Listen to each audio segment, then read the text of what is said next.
The first panel session this morning is about respecting the agency of the person in health and social care.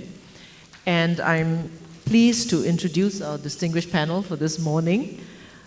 I'd like to introduce Mr. Martin Chew, the Director of Aged Care Services at the Ministry of Health. Martin, welcome. I'd also like to introduce Mrs. Elizabeth Seah beside me here, who is an accountant by training, and she was in senior management of a MNC in the 1980s when she retired to care for her mother, who was living with dementia. That experience inspired her to take a deep interest in aged care services. And you may have seen her in the Lien Foundation film series Genki Kaki, where she went in search of the spirit of health, energy, and vitality in Japan. It's aging society. Of course, Wai Chong has very kindly agreed to stay after his lecture to help us on this panel. I'd like to also introduce Dr. Julian Lim, a family physician in private practice, and a council member of the College of Family Physicians, active in graduate medical education. And he's also a member of the Family Physician Accreditation Board. It was amazing. We couldn't get a GP who had time to come, and it's a great big sacrifice on Julian's part, and thank you very much for being here. Also, finally, I'd like to introduce Dr. Chong Po Hing, who is often in the news. He's medical director of HCA Hospice and vice chair of the Singapore Hospice Council, who is a recipient of the Leader of Good Award from President Halimah Yacob. So thank you, Po Hing, for being here. Also, Monday is a especially busy day, so we're doubly grateful.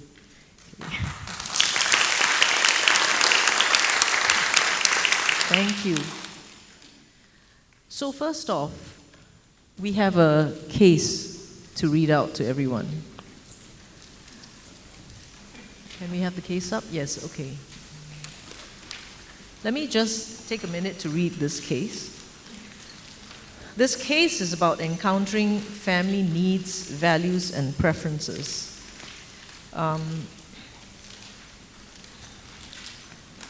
What it focuses on is on key areas of supporting agency and choices about care, supporting long-term care relationships, and the places of care where responsibilities for care and standards of care should be clarified. So let me just read that case for you. Harold Yap is 75, and he suffers from worsening pulmonary disease, COPD, and he cares for his wife who has mild dementia. They live on their own. And on one of their weekly walks, Harold talks to his son, Alex, about some surgical procedures recommended to him by his doctor, which would mean leaving his wife at home on her own while he is in hospital. Alex suggests they stop to rest at a park bench when his father's breathing gets heavy. And meanwhile, Alex has to take out his phone to reply to incoming work email. Very common, right, for all of us. When Harold has caught his breath, Alex asks his father if the oxygen concentrator in his walking frame and the nasal cannula he wears day and night are helping him. So his father says, well, I'm still here. I'll be fine. It's your mom I'm worrying about. Alex tells Harold that he thinks it's time they move into the spare room of his 5-room HDB flat to live with his wife, Jessica, and their 2 teenage daughters. So when Alex talks to Jessica about this while preparing dinner that evening, she's stunned. Do I have a say in this? Your older sister is retired and single, right? She might like some company. And who will be paying for your parents' medical bills? Jessica asked. So we have 3 questions that we'd like to put to members of the panel. But before that, I'd like to ask members of the audience, what do you think about the wishes that Harold has? And do you think, what do you think he wants to carry on doing? And do you think that it's sustainable?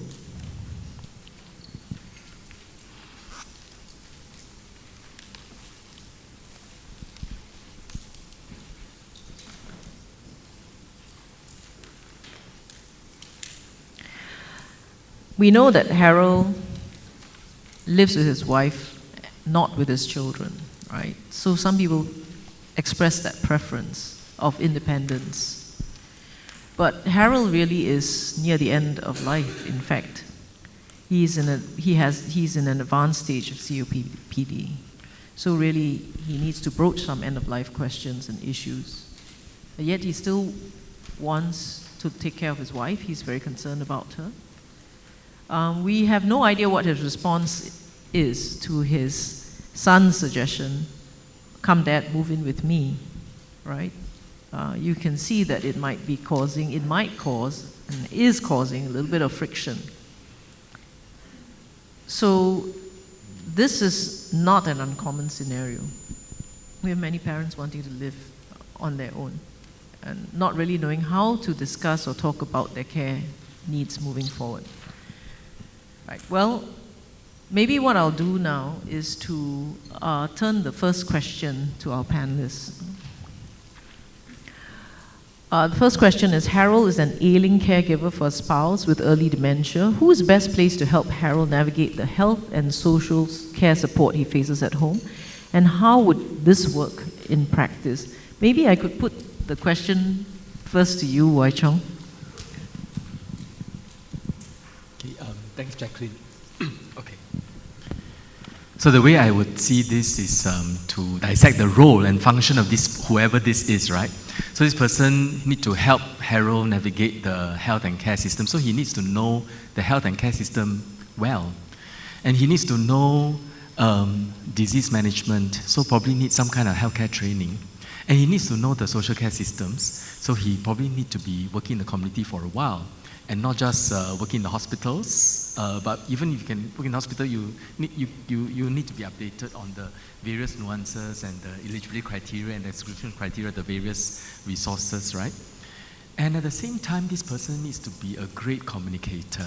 And before that, able to, I mean, if this is this person needs to be trusted by Harold. So if there are no prior relationship, then this person needs to communicate so well that he can inspire trust in this person. So who is this person? So I must say that from my own experience, it need not be any particular type of healthcare professional. It can be a very good family physician. It can also be a very approachable nurse. It can also be a social worker. It can also be a counselor or a very well-informed person. But generally, you need some professional training. I call this person a case manager. Yeah. So that's my answer. So I also like to ask, yes. So, sorry, can I ask a question? Of course. Good morning, I'm Kok Yang. I'm a surgeon from Khoo Teck Puat Hospital. And actually this case strikes me quite a bit because this patient seems like he's at the end stage of a respiratory disease. And yet he has been offered surgery, some sort of surgery, which is very surprising. And immediately once you offer surgery, you send the family into crisis. And there's a lot of things that we do in the acute hospital that have profound effect on the home care situation that we do not address. So in such a situation, is there any role to kind of let the surgeon know that this is the situation, and how do we educate the surgeon in the acute hospital that's making individual decisions based on the pathology and not really about the person?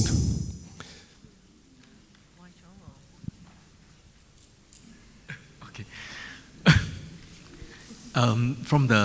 From the past experience, we actually in the community we do this a lot. Sometimes we have to call the hospital and discuss and sort of advocate for the client's perspective. I think it's a very important role of the case manager. Well, if the surgeon doesn't know, the surgeon can ask.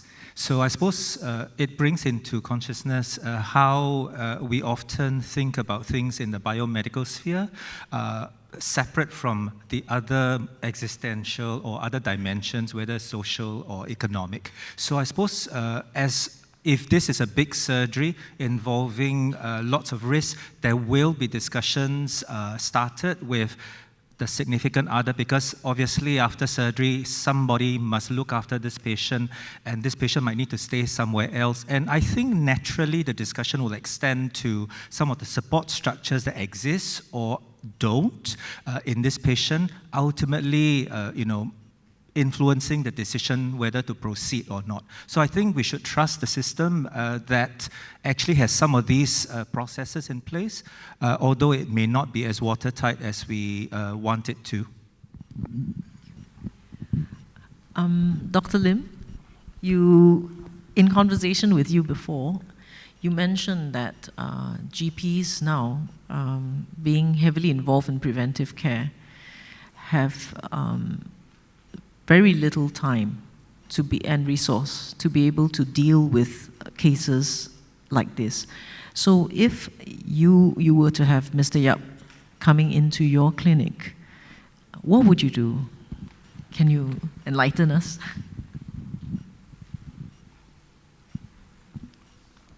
Okay, since this is a ethics conference of sorts, we'll deal with it ethically, okay? And that's why I teach my students, we have the 4 CPOs of medical ethics. That means the 4 cardinal principles and the 4 obligations. You are familiar, right? Autonomy, distributive justice, beneficence, non-malfeasance. And we have the 4 obligations, which is veracity. I'm obliged to tell the patients the truth. I'm also obliged to keep certain things confidential. I'm also obliged to respect the patient's privacy. And I'm also obliged to remain fidel to the patients. So I came up with this little ditty which enables me to do things very, very fast.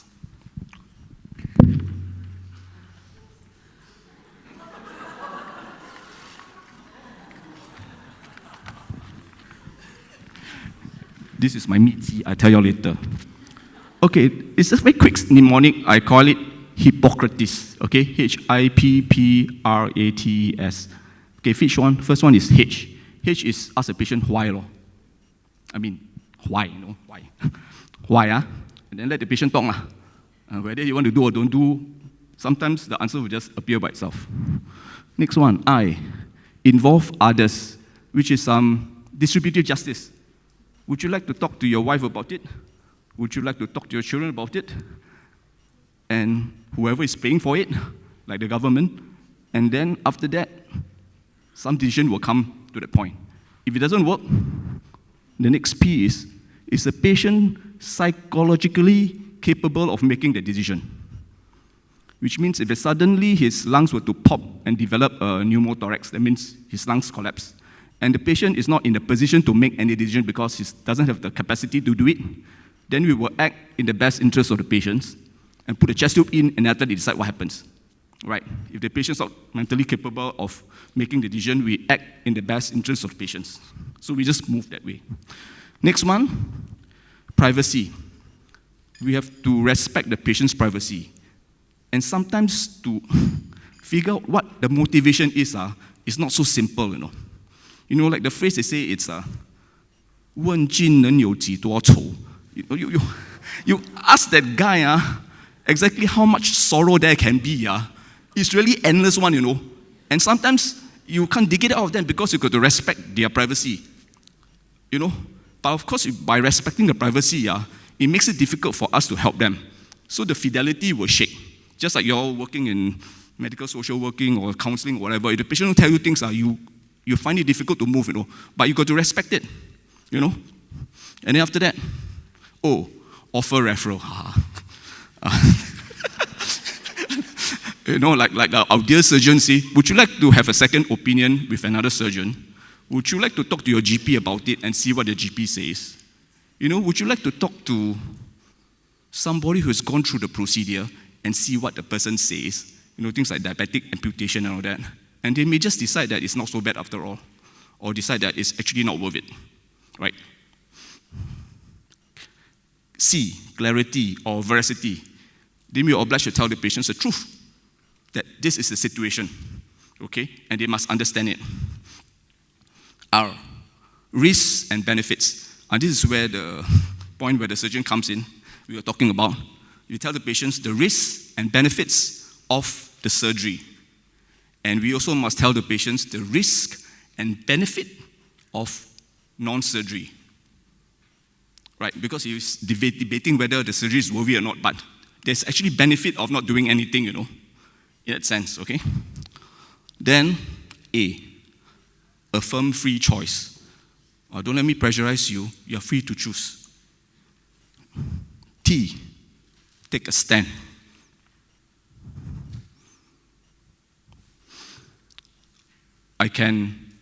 Most of the time I do it. I accept your decision. Okay. Simple stand. Okay, I respect. The other stand is I reject.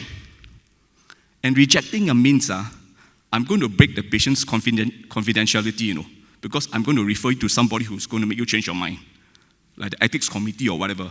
And in doing so, I need to tell another person everything I know about you, So I'm actually at a risk of breaking confidentiality if you reject the patient's decision. So I'll just accept it. That's the easiest, okay? Just accept it. And there are two more things. After that, E, ensure continuity of care. That means it's fidelity. Okay, since you don't want to do the surgery, we just continue monitoring you. We give you the inhalers, give you the oxygen. Is that okay with you? And finally, S, state that you can change your mind or status quo can change. So things can change. And if anything happens to change in your situation and you may suddenly decide want to do the surgery, let us know early and we will go ahead and prepare for it. So this is my standard approach to every patient. But to shortcut everything, I respect the decision. Meanwhile, we give you medication, you can think about it, and then if anything changes and you decide to do something else, let us know early and we'll carry on from there. So this is my little Hippocrates, but it covers the 4 cardinal principles and the 4 obligations that we have towards our patients.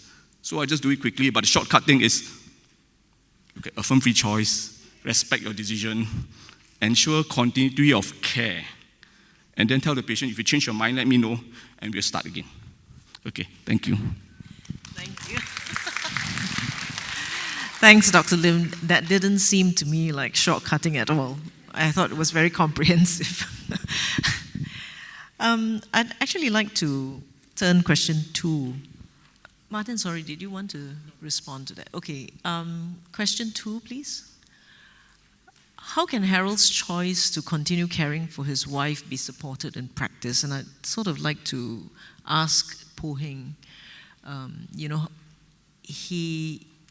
he is near the end of his life. He wants to continue looking after his wife and take care of himself. So I wonder if you would have words to say for somebody like Harold. I think in my approach to patients like this, he's actually not a patient. He's a caregiver. So he's a caregiver of my patient with dementia. So in my approach to these circumstances, I would actually ascertain his the basis behind the wishes to look after the wife in spite of his own condition, find out a little bit more what that means to him, how much it means to him, and how much he is likely to sacrifice his own, perhaps, well-being or even health to achieve that. So with that understanding, we can then start planning care that is not only just patient-centered, but also family-centered. When I say family, I mean not only just him as a family, because his own decisions also impacts on other members of the family. And very much like how I had proposed earlier, when it comes to some of these very difficult medical decisions, we often want to bring in the rest of the family, at least the ones that make sense for him, or the ones who will be impacted by medical decisions whenever these situations come up. So, Elizabeth, you have been a caregiver for a loved one. I know that at that time you also started wondering about your own life moving ahead. You are wondering now. So in this situation, how would you like to interact with the doctors and your family members for care support?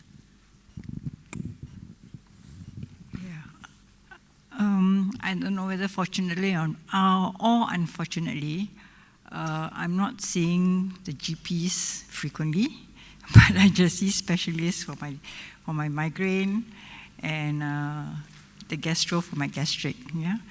So how do I get a holistic view of my health situation, and how can I prepare myself for what is to come?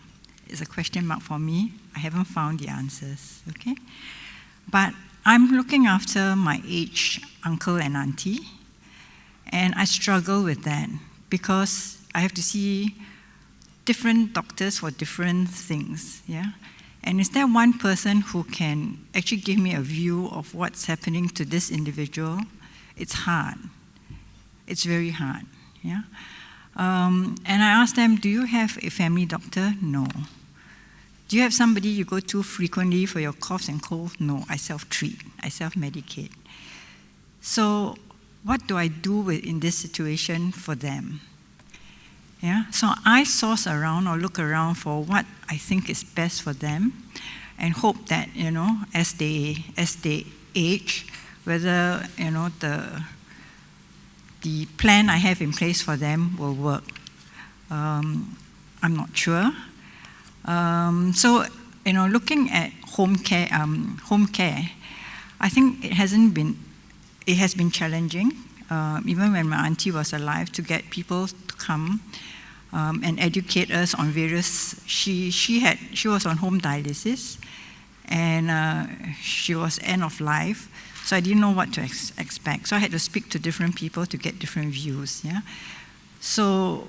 And every emergency I encountered, like she needed the breathalyzer, you know, I rushed to get one. You know, this was not told to me that I need to have all this at home beforehand. Yeah, so it's been a rush. So I've been jotting down all this, and hoping that, you know, whoever needs advice, I can share with them. But it's not available online. It's not available easily, and I don't know where to turn to. So if I look at how do I prepare for myself, I just hope to age well. So, okay, there's Active SG, there's, you know, various things that I learn about. So I keep myself active, exercise, blah, blah, blah, and all that. So in terms of medical help, I think if you don't visit the doctors too often, it means you're in good health. So, you know, if it comes, it comes, okay? On home care, I think I need to give credit to palliative care, the palliative care group of people. They are really great. It doesn't matter from which organization or association. They are superhuman beings. You know, they're at your beck and call. I think what's important for palliative care is they tell you what to expect towards the end, how to prepare for the end. They even give you syringes for different situations, you know, and that's been great, yeah, because that was how I took care of my auntie to the end till she passed on. And I only chanced upon this because I called for help, and I didn't know that this was available. Now, in the audience, do you all know how great our palliative care is in Singapore? I don't know. Maybe some of you do, but I didn't until I went through the experience. But it's been a great help. Yeah. So if you have anybody who requires palliative care, get them on board, not towards the end, but throughout the care. On educating us on how to live well at home, I think there's enough information in the press on how what to do, etc. But on referrals, okay, I was just talking to this gentleman beside me. My auntie used to have a physiotherapist who visits her at home, yeah? And then the physiotherapist retired. So she asked me, how do I get another physiotherapist? So I said, how did you get yours? She said, AIC. So I said, okay, I called AIC. And AIC says, no, I need a referral letter. Yeah, so I need now to go to and see a doctor. And I just learned that it's any doctor, not necessarily her specialist, to get this referral letter for her to gain access to a physiotherapist. Why I do not get public, the private physiotherapist, my auntie has got this fear that, I don't know who this person is, this individual, whereas if I get somebody who is recommended, they're more trustworthy, and if anything happens to me, you know who to go and contact, etc., etc. Okay, that's her fear because she lives alone. She's got 3 children who are busy with their own careers. Yeah, so these are some of the challenges that I find I face in home care. Thank you so much, Elizabeth. Perhaps I'll hand this time to Martin. We had a nice conversation on Zoom, all of us, before this, and Martin, really explained a bit about the thinking. Hello. So actually, when I looked at the case, I'm not a physician by training, neither do I. I'm a person who looks at the bureaucratic side of things, and immediately the first considerations will come up, which is how much cost is this person going to spend on surgery? Is this going to be cost efficient and things like that? But I think in reality, I would maybe share a personal anecdote of myself and see how we can be able to sort of link it back to this picture. Many years ago, when my dad was in his younger years, my dad is 84 already. He had me very late. But at the age of 60 and the age of 50s, I still remember him. I have a family friend who's also sitting in the audience, and I think she would also remember him to be very active when he was even in his 60s. He would regularly go swimming in the beach. He would swim across 2 breakwaters, and he took care of his health on a very perpetual basis. He was very consistent in being able to do that. And fortunately for him, that has paid off in leaps and bounds, even into his older years. And thankfully for that, because I'm the only child, and I have the same considerations exactly as Harold today, in having to be able to think about what am I going to do to be able to care for my aged parents and what am I supposed to do for them. The greatest relief that my father, at the age of 84, has given to me is him having been able to take care of himself in his early years to prevent disease degradation further down the road. I can tell you with full honesty that if everybody continues on today's trajectory of continuing to eat high salt, high sugar diets and to be able to get that into their system, no amount of aged care can be able to support this community of people in Singapore.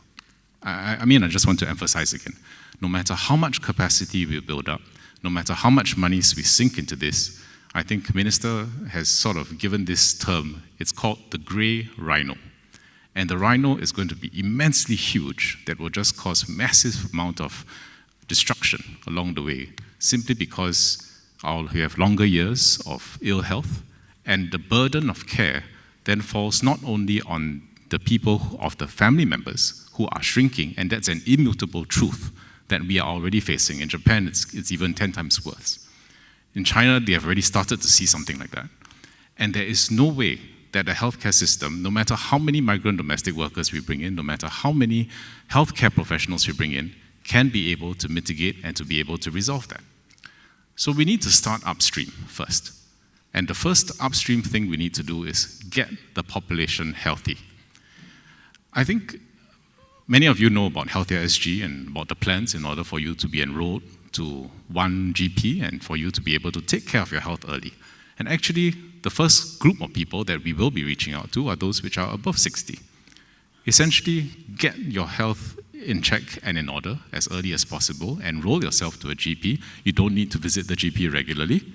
As in every other day, you don't need to do that. Just make sure that you have someone who's able to understand you and to build that relationship with you so that you can have an open communication, not only about your health, but also about other social factors that surround your health as well. And when you build that long-term relationship, I think this sort of goes into the next case study a little bit, you begin to trust that medical and healthcare professional for you to be able to have those very difficult conversations together with them. And I'm very fortunate in that sense that my father has visited this clinic, which is somewhere in Marine Parade, Liu Clinic, for the last 40 years of his life.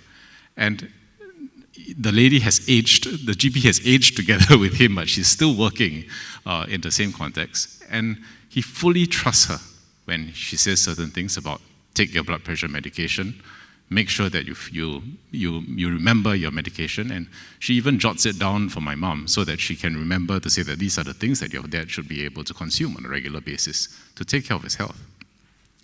So 2 dimensions I mentioned about, keep yourself healthy for as long as possible so that you don't fall into ESOD at the age of 75, and you can live long and prosper into the age of your 80s into your 90s. Second, get to know your GP as early as possible, build that relationship structures. But I guess the third part is something that I think MOH is looking at in a very concerted fashion. And we realized today, I have also realized when I took over this post, that our aged care architecture, in a way, is relatively fragmented.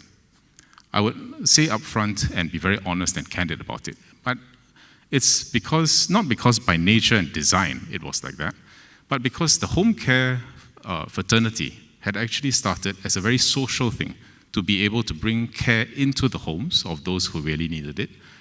And at the same time, it was very grounds up. So kudos to those who actually were forethinkers in that department to be able to bring care into the homes of the aged and on a more regular basis. And these were actually our community care organizations, like St. Luke's, Touch, SAO, so on and so forth. And we are very appreciative for that. But what we need in the next bound going forward is not only individualized care. For example, you need physiotherapy, I send you home therapy. You need home personal care, I send you home personal care. You need home medical, I send another doctor to you. Because a senior is not a person segmented into 7 or 8 different portions of care needs. They are a single entity that needs to have a circular amount of care that comes together. And I think Dr. Ng has actually mentioned just now about the need for this multidisciplinary approach, for there to be constant conversations amongst all the other professions, not necessarily just the medical people, but every other professional along the way. For instance, even the person who is providing meals on wheels would actually have a say in terms of how to be able to care for the client, because they do see that they're not eating on a consistent basis, they're missing their meals, and all that information should be fed back to a central care professional. So from a policy point of view, we need to change. The aged care system and architecture needs to change in order to be able to better support seniors, especially when they're out in the community. And if we want to help them to fulfill their ambition to be able to age in place, the services need to be strung up. They cannot be offered on an individualized basis, and the care plan needs to be throughout. It cannot be on an individualized just needs basis. And I think that's what the policy owners can be able to do in order to try to revamp things. But then again, that does not take away the individual responsibility of the client to take care of his health. And the second part is that doesn't take away the responsibility of the family to continue in whatever way that they can in order to continue to support and to be able to give that necessary help to the family member as well. The conversation between Harold and his wife is a conversation that me and my wife have on a perpetual basis. And whether we like it or not, I live apart from my parents. And it's by choice, because my father refuses to live with me. My mother refuses to stay together with me. And they say, go and have your family, go and get your work done. And they don't want to impinge and to be able to depend on us. They want to be able to do it themselves. But I made the concerted decision to say that, okay, since you don't want me to live with you, I'll live as close to you as possible so that if there's any help and any assistance that you need, I'll be able to provide it at least within the 10 to 15 minutes. And fortunately, we're living in Singapore. And that's a great advantage, especially when we have a highly dense population. We can be able to respond quickly. We can be able to offer that help. And just recently, my dad fell during Chinese New Year during the Lo Hei. He fractured 5 of his ribs and broke his collarbone. But I was able to reach there within 10 minutes because I was just 10 minutes away from home, was able to bring him to the hospital, and fortunately enough, he was able to get the care that he needed on an immediate basis. And that continues to be my responsibility as a son to be able to continue to do so. But at the same time, I think it provides that structure that we still need to continue to have that dependency on family to be able to do so and to provide this assistance. So I hope I summarized some parts of that. Yeah. Thank you, Martin. Any questions from the floor? Anyone has a comment to make? From the panel? Yeah, of course. Oh. Yeah, I think it's very good for children to support their parents in many ways. But there are many elderly with no children too. So how do we extend some help or some support to this group of people? I haven't found the answers. I don't know whether the panel here, anybody can offer some help as to how an aged individual or individuals, husband and wife, staying together, can get help for, going to visit their doctors, or even to look for an elder care center to accept them with the documentation required, referrals required, etc. I'd like to. I must say it is work in progress. I know that, we are developing many active aging centers. They're supposed to be the nodes where anyone who needs caregiving advice and resources can go to. But the issue is, the various A's: awareness, availability, adequacy, accessibility, acceptability, accountability, and I can't remember. 7 A's about accessibility. So we do have that provision, but like many people, when you don't need it, you won't even read it if it's published in newspapers, only when you need it. So I feel, when people need help, they'll go to GPs or polyclinics. I feel we should start at the GPs and polyclinic first. Yeah. Suitable time to turn it over to Julian.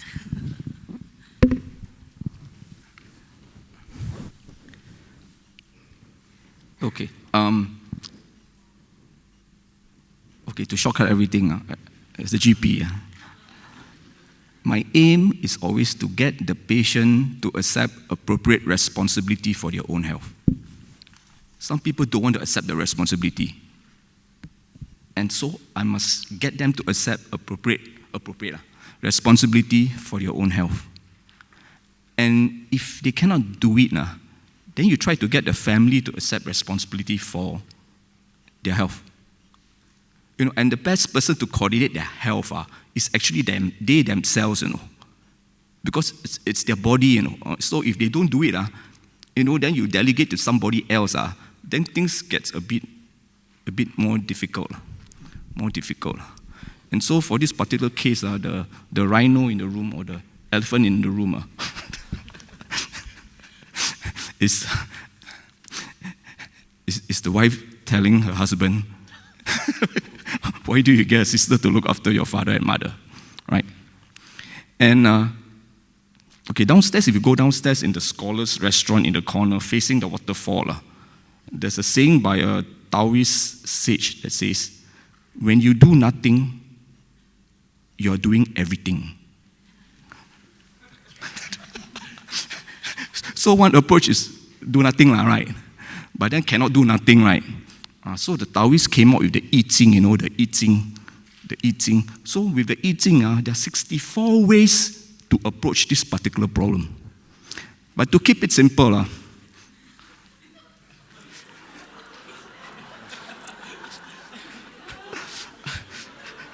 I just toss coin, right? And it's tail hates tail. Not on the pakwa, tail hates tail means fire. The fire engulfs and enlists. So one approach is you ask people to help you. For example, the 2 daughters. So the wife can persuade the two daughters to tell the father, hey, please don't bring them in.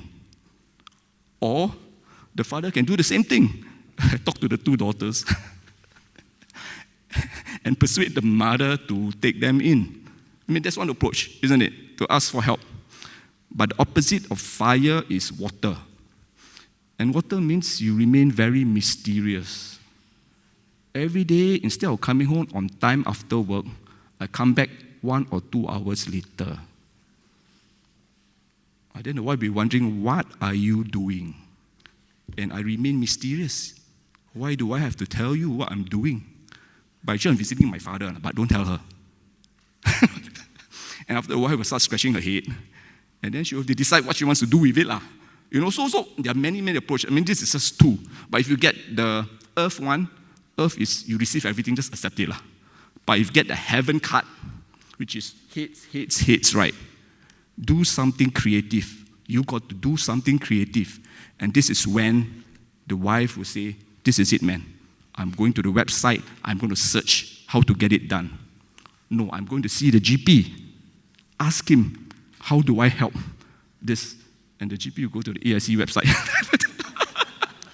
and see what is there. And then the resources that we have, okay, if you need somebody to help you bring the person here and there, okay, there's some services for it.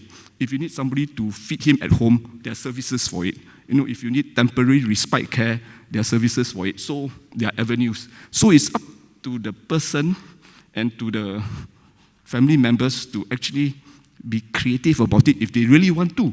Or if they can choose to accept the situation and just relax. Just like the man, he's puffing away, And you know why some people with COPD, we call them the pink puffers, because they cannot take the low oxygen. So they puff, and they're sitting up and they're puffing. And they're very pink. And they're very thin because they consume a lot of energy puffing away. But there's another bunch of people who, I accept the fact that I am blue. I am not going to move anymore because every time I move, I get breathless. And we call them the blue bloaters. They remain blue, they're comfortable being blue, and they just bloat and get fat. Put on a lot of weight and die of a heart attack.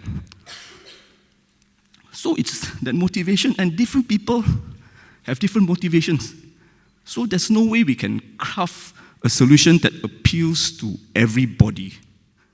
You have parents who say, these are the dragons, I do not want to interfere with my son's career and his family life. And so if you are Chinese New Year just over, right? Dragon, their first thought is about other people. They don't care about themselves so much, right? But then if you are a pig, you want to enjoy it. You will scream for help all the time, There's some people who will scream for help all the time, But they're born that way. It's like that. There are different kinds of people, so they respond to things differently.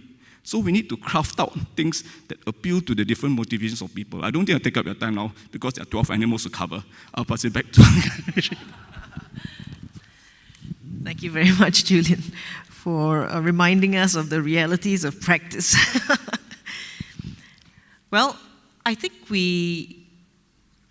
yes, question from the floor. Yeah, thank you. Thank you to the panelists. I learned a lot from your sharing. This question actually is for Martin. Martin, thank you for your candid anecdote and also for sharing your perspective on what MOH, I guess, is planning to do in respect of the social care piece of it, which is, or the biopsychosocial care, which is not quite in place yet. I guess the question to you, Martin, is I read the aging care plan for 2023, and I don't see that piece of it in there, or did I miss it? Because my interpretation of the biopsychosocial care is what Dr. Ng Wai Chong talked about, a multidisciplinary case team which manages the holistic care of a patient. A lot of the MOH aging plan talked about the responsibility, which is very important, personal responsibility for care, contribution, connectedness. But what is MOH's piece? Is there a plan, or is that still work in progress? Because I see that's pretty essential, right? If you don't have a multidisciplinary care team to do this, it's going to fall through the cracks. Thank you. Yeah, thanks for the question. So we phased out our announcements in that sense. Yeah. So the action plan for active aging, I think the one that you just saw, is actually what we do as a community, together with other government agencies, together with other groups for Singtel and so on, to be able to provide sort of supportive nexus to be able to bring different parties together and show that it is not just a government do everything, but the community has an equal responsibility to be able to offer that assistance as well. But as I mentioned, I think while that's important, and that's going to be, and a lot of money is going to be sunk in by these different community groups and government agencies to provide for this, that cannot be the only and the be-all and end-all plan. The plan needs to not only be, I think I was just speaking to Dr. Chong about this, and he mentioned and he warned me and said, don't have any highfalutin plans that nobody understands and can never be translated to the ground. And I fully respect Dr. Chong, and I said that, well, both of us also agree that I also have an ulterior motive because my parents are also of age, and I need to be able to figure out what can I be able to do to be able to restructure and to re-architect the aged care ecosystem so that we can be able to provide that seamless care that our seniors need or our parents need. So that's where we are coming from. Yeah. Well, with that, I think... Hello? Yes, one more question. Hi, yes, sure. hi, I'm Lisa from the Philippines. First of all, thank you for all the sharings, and I particularly resonate with Prof. Poheng when you mentioned about giving that particular space to talk about what's meaningful, especially in relation to being a caregiver even while you're sick. So just to put it on the floor, given that going back to this case, what would be the best strategy in terms of advanced care planning, and what's the perfect timing for this? And I think that's something that's not just a conversation between the physician and the parent, and as you mentioned, between the families as well. So I would like to get your thoughts about that. Actually, I was just going to say kudos to the palliative care physician community. You've got high praise from the public here, and I think so much of that palliative care training and the palliative care support doesn't need to start at the end of life, in fact. Poheng, would you? Certainly. I think there are very many concepts and principles in palliative care which can be translated or generalized to other disciplines. Just coming back to this case, thanks, Nisa, for flagging that important point. I just wanted to sort of highlight that many times we plan, we conceptualize or envision care from our own perspective. Whether as a healthcare professional or as a social care provider, we forget that actually we are looking after one person who has his or her own agency, her own desires, her own aspirations. And therefore, we must be reminded that no matter what we do, what we plan in terms of support and care must come from that person. There are so much talk about person-centered care, but I'm not sure that we are actually realizing it in a very practical or real way in each and every consult that we do. So I think we all need to reflect what person-centered care looks like. How does it get kind of perhaps realized in the real world setting? That's really important. And I think one of those things that we struggle in palliative care, in multidisciplinary meetings that I'm involved in, is reconciling the disconnect between what the patient wants a lot and what you think is best for the patient. And many times this tension becomes very problematic, and person-centered care, or in this particular instance, family-focused care, becomes compromised as a process, and this tension is not a good one. So it is confrontational, it is not collaborative, and ultimately I think it leads to a divide between the healthcare providers and the clients who are seeking our help. So I think in palliative care there is a lot of discussion around partnership, around honoring a person's voice. So in this particular instance, I will go back to Harold and ask him, why do you want to do what you want to do?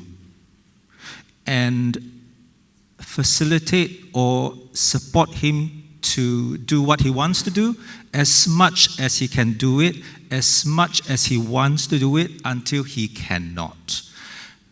So in end-of-life care, we often see very many people wanting to live alone, without help, and do things their own way. We need to continuously remind ourselves that it is a person's life to run until that person loses capacity or puts himself in danger. And many times we have to reconcile with that tension ourselves, having our own lofty ideals of what healthcare should look like, what quality care means. And that's that tension we face all the time. So we need to seriously ask ourselves many questions in our daily practice. What is our position in this dyad between provider and care recipient?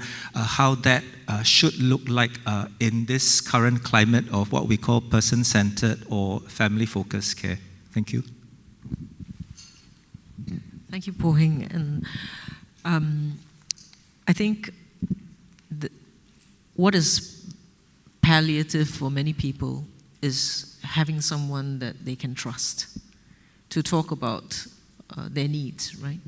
And really in what you're investing in, as you say, if you get it right about what the person's concerns are, and I think Julian has also said that, right? I mean, sometimes it's just give a person space and hands off until they can come and trust you that you are not trying to push a particular view on them.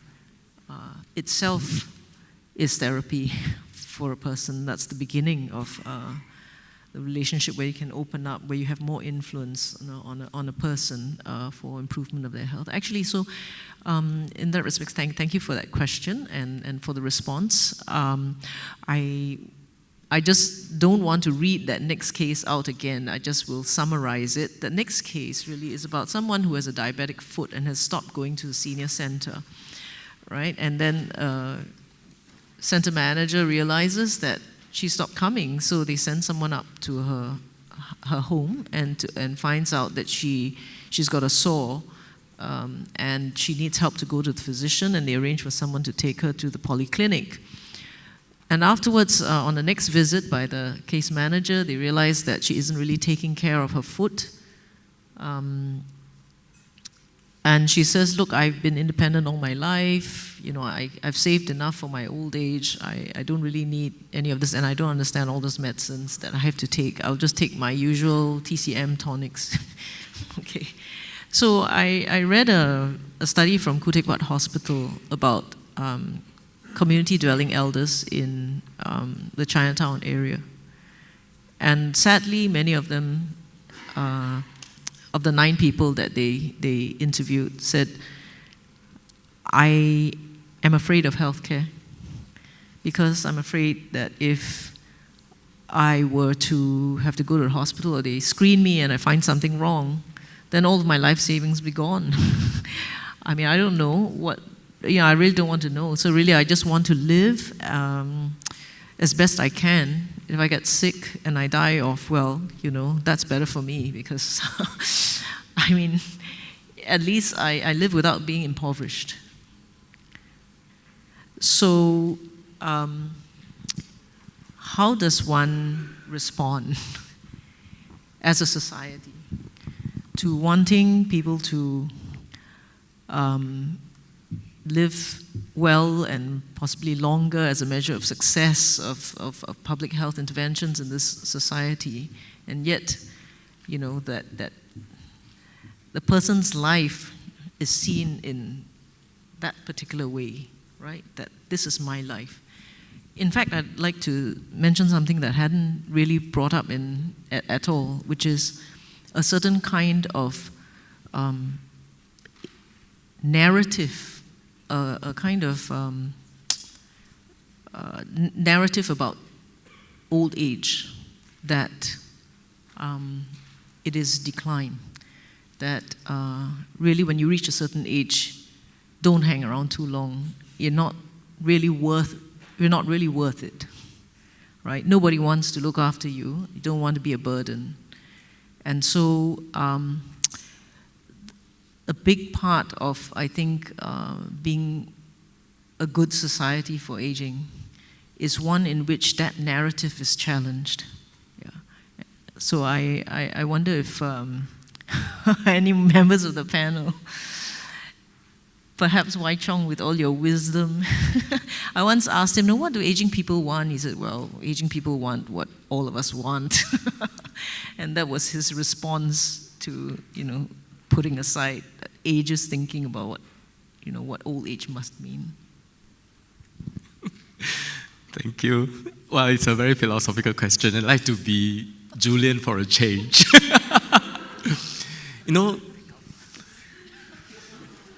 子曰：“天行健，君子以自强不息。” What does it mean?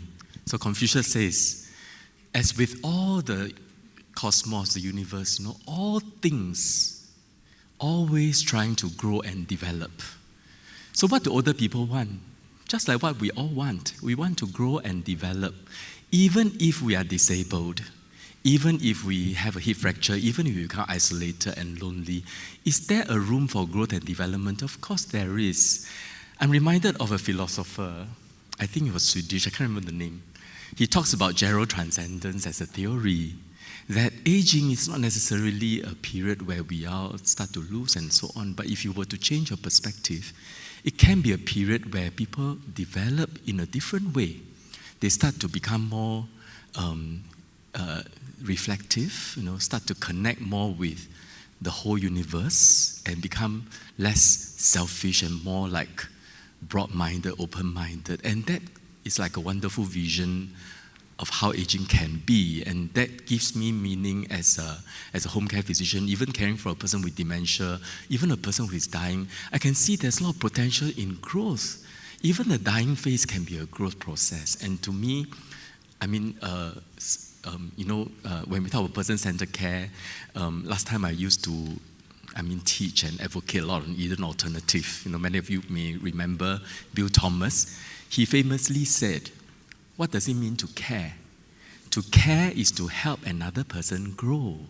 So when you see like this, whatever we do is very meaningful, don't you think? Yeah. Thank you, Wai Chong. Any responses from the panel?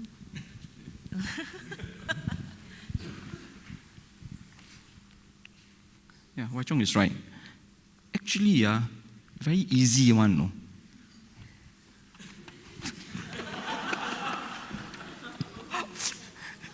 This is a secret to health,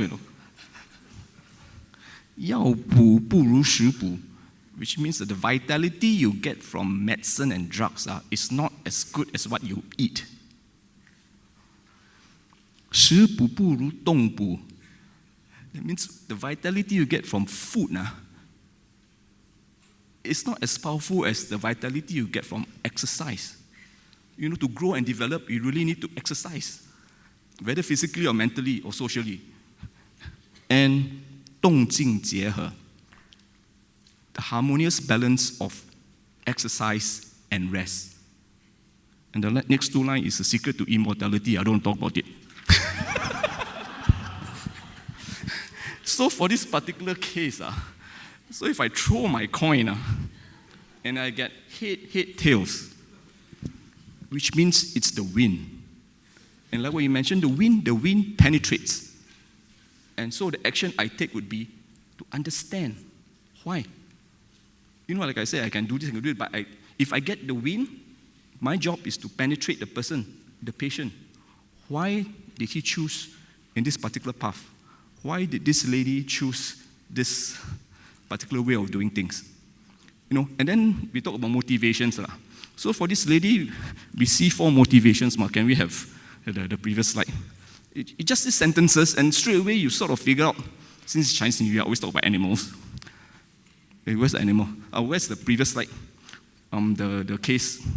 There. You see, she has friends who will drop by with tea and cakes. That means there's a pig in her, because she enjoys people and people enjoy her. And not every old people will have people giving cakes and tea, And so she has a pig inside her. And then you must not waste food. Now that's a dog. The guard dog will protect. will protect their health, will protect the money, will protect the house, they'll protect. And what we do is to utilize their primary motivation. Like, if you protect your money so much, right, why don't you consider protecting your health? It's a natural progression. No? If you move that way, they will protect. You get what I mean? And of course, our minister wants us to nag our patients. You try to nag a dragon will not listen to you one. But you tell the dragon, you're doing this for charity. You're actually helping people. And the dragon will move. You get what I mean? You tell the dragon, I pay you money.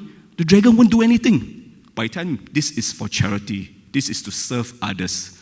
And the dragons will move. But the problem is the dragon came in 5th in the race, right? The reason you try to help too much then cause a lot of trouble. The reason why the rat came 4th is the rat was winning the race, But the dragon on the way saw some villagers, famine, asking for rain. So the dragon gave a lot of rain, Then the rain caused a flood, And then the flood pushed the rabbit to one side, Then the dragon said, oh, rabbit in trouble, I give a piece of log. The rabbit got onto the log and swam to the shore. So you want to do good also, you have to you have to balance a few things, So just be mindful of being good. But anyway, then, you see, I don't waste my time already. Okay, it's also, there are animals enough. Maybe you like to. Thank you very much. Sorry. Having looked after my auntie and uncle, I think the greatest need is for each of them to have a befriender, somebody who can spend time coaxing them to do the right things. Yeah, like for my 92-year-old uncle, who's going on 93 in May. What motivates him? After my auntie passed on, we kept him company for some months. Then after that, we started bringing him food. It was COVID, so we could only bring food in. Now we bring him out. And we extended it by bringing him out for short holidays. And he told me one day, he said, you know why? What keeps me going? That you ask me to exercise, I'm exercising now because I want to spend time with all of you eating and going for holidays. So they need that motivation. Yeah. Another of my 88-year-old auntie, she can hardly walk. So I told her, you've got to go for your physio. No, I can't. I used to have physio, but now no physio. Okay, I'll try and get her a physiotherapist. Then I told her, you should go to a daycare center and integrate with others because she stays alone at home. Her 3 kids stay out. They have their own careers, life. So I told her, I said, go to a daycare center. Must I go? Must I go? I spoke to her for nearly 2 weeks. Finally, she went. Yeah, and then she came back to me. She said, yeah, very good. No, I got this to do. I got that to do. So I think what we need is befrienders in the community and who have the patience to coax this elderly, because it's not one coaxing. It's continuously for a few days or even a couple of weeks before they even take the first step to go to a daycare or go to an activity center. So the befrienders group that I hear some communities have, if that can be enlarged to help this group of people, I think they will age well in our society.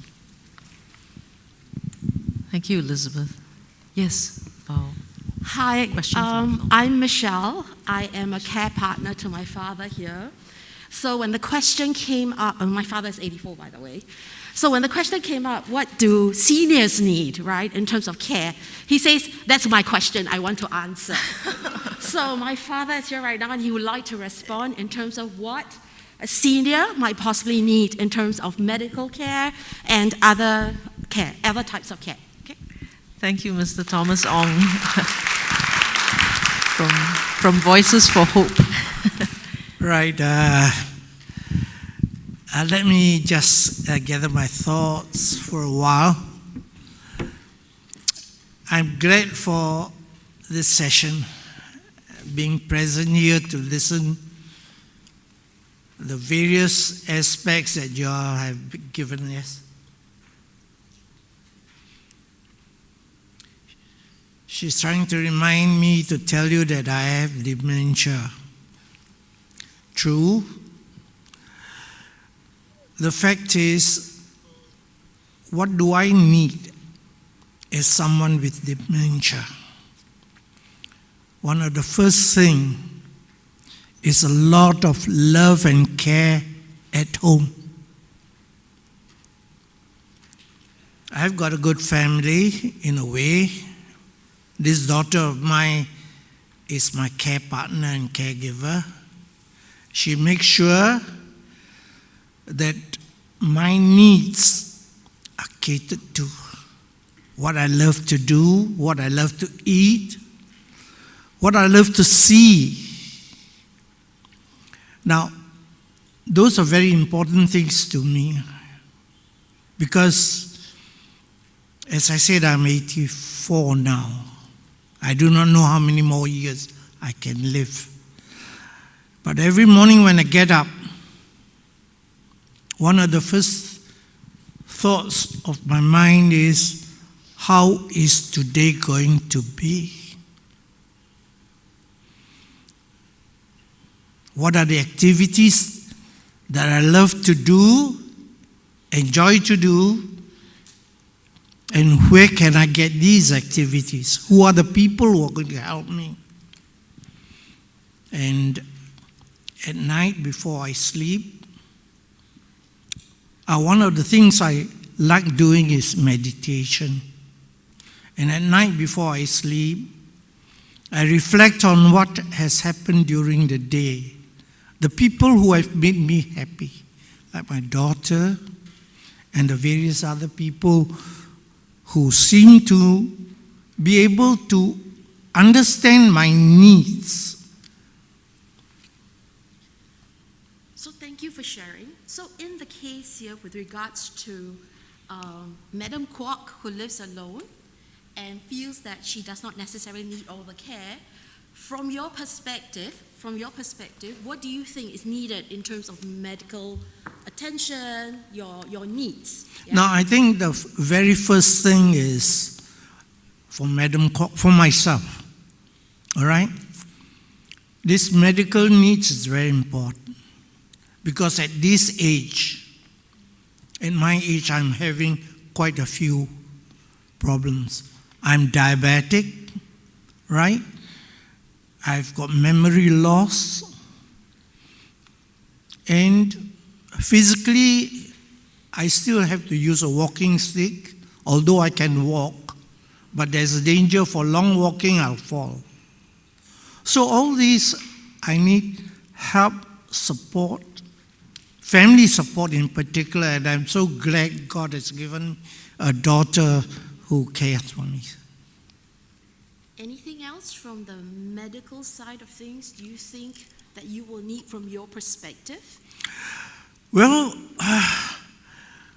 from the medical side, I want more understanding.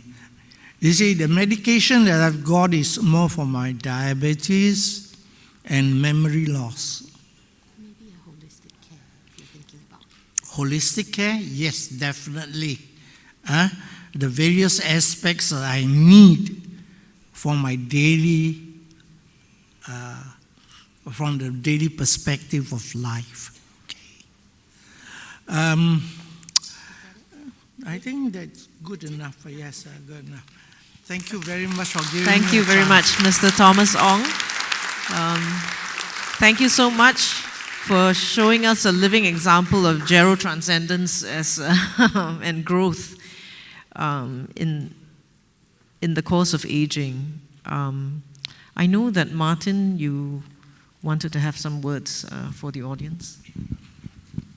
Yeah, actually, I was very heartened by hearing what Elizabeth had mentioned just now about encouraging her uncle to be able to go to an active aging center in order to be able to get involved.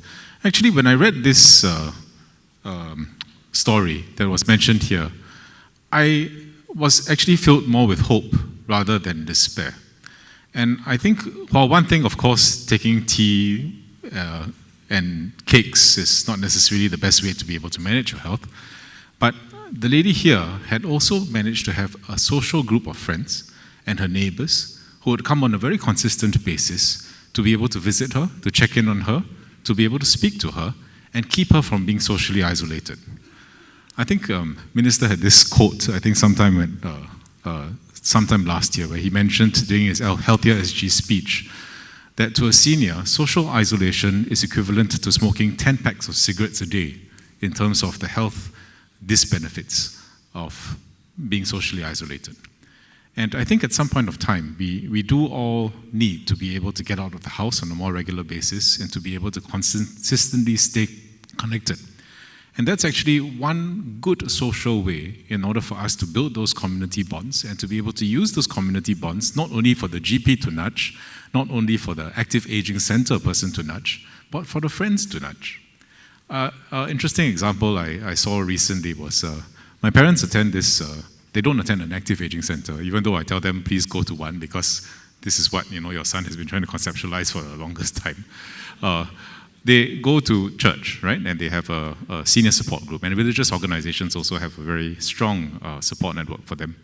And every year they will have this thing where during Christmas they will say, oh, let's come together for a feast of sorts, right? And then they have a full buffet of things and so on.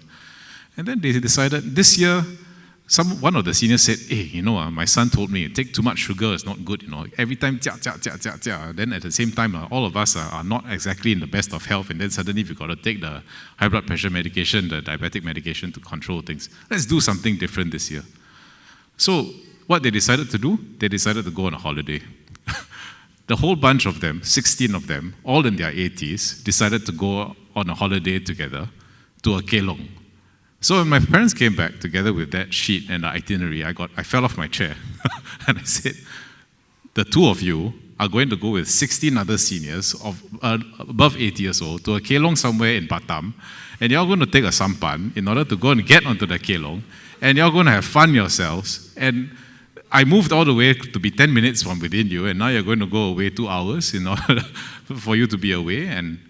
And then the next thing I asked, so what are you going to do there? Are you just going to lepak and then sit the sea breeze and, enjoy yourself? So my father said, no. We've got a full day of activities. We've got fishing in the morning. We've got, at the same time, we're going to play bridge in the afternoon. After that, in the evening, if the weather is good, we're going to go to the beach to play some ball games. And then I said, okay, as he said, my father, not dragon, he's a rabbit. So he was the one on the log that was floating away. Yeah. I said, okay, go and enjoy yourselves. So I prayed with big hope that, they would be able to do so. So my mom sent me photos of what they did at the kelong. Interestingly, the kelong has Wi-Fi. So they sent back the photos to me. And then I showed it to my wife, and both of us fell off our chair. So then my father has a fracture on his arm, and he has this metal plate that goes through. And he's 84. He has difficulties having stability, and he has a whole bunch of other issues. And there he was at the beach on a swing with a wooden, in the olden days, they have this rope, that's just tied to a tree, no support whatsoever. You don't know whether the tree has rotted through. And he was sitting there on the thing with some other senior who was 80 years old standing on the thing and pushing him off the thing. I got a shock, and I said, oh my gosh, all this thing about, getting our seniors to be cared for and to be able to be socially supported, is this the best thing for his health? And then I concluded that actually that's really the best thing for his health. Because he's having the time of his life, he's keeping himself healthy, and at the same time, they're all socializing and enjoying themselves. And that keeps him active, and that keeps him to be able to be socially connected. And that's a very important nature. And I hope that as we progress, we can be able to build more of these community nodes, more of these community groups that come together to go and do these things. Take a holiday when you're 80 years old together, 16 or 20 of you. And hopefully we all can stay in good enough health to do that on a regular and consistent basis. Thanks. Now is my last 2 sentences. Remember the harmonious balance of exercise and rest. 动静不如神补, That means the harmonious balance of exercise and rest is not as powerful as your psychological health. And 神补不如行善. That means your psychological health is not as powerful as your benevolence, being social and helping people. So this is the secret to health, actually. Not immortality, because we don't want people to be living in disability forever, But keep at it for as long as you can. I think his father actually demonstrated that point.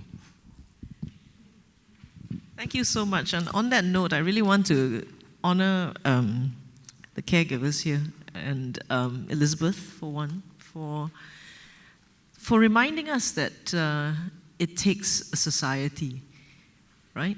to bring about health and social care. And in fact, for what you do for your uncle and for your auntie, what it does is it so reduces the scourge of loneliness in our society, right? We wonder what we're supposed to do, but really the solutions are not so far away from each one of us. It's really to rebuild connections in our society, right? We talk about care, connection, and contribution, and there you see what Elizabeth is doing.